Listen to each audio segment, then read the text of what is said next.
এই যে আপনাকে বলছি, আপনি যখন কবরস্থান পার হন তখন জোরে গাড়ি চালিয়ে পার হন, জোরে বাইক চালিয়ে পার হন। কেন ভাই? তাদের জন্য একটু দোয়া পড়তে পড়তে কি পার হওয়া যায় না? না আপনি জোরে চালিয়ে লোককে দেখাতে চাইছেন যে অমুকের ছেলে রাইডার?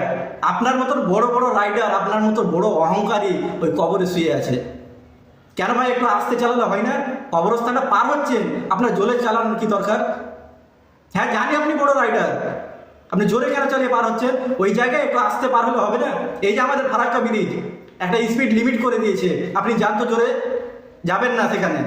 কবরস্থানের লিমিট, স্পিড কোনো লিমিট লেখা নেই যে, আপনাকে সেই স্পিড লিমিটটা আপনাকে কন্ট্রোল করতে হবে। এবং যারা মারা গেছে, যারা কবরে সাহিত্য, তাদের জন্য একটু দোয়া পড়তে পড়তে যেতে হবে। আপনার মতো বড় বড় রাইডার, আপনার মতো বড় অহংকারী কবরে শুয়ে আছে ভাই, আর আপনি কিসের অহংকার দেখে জোরে গাড়ি চালিয়ে যান? লজ্জা লাগা দরকার আপনাকে।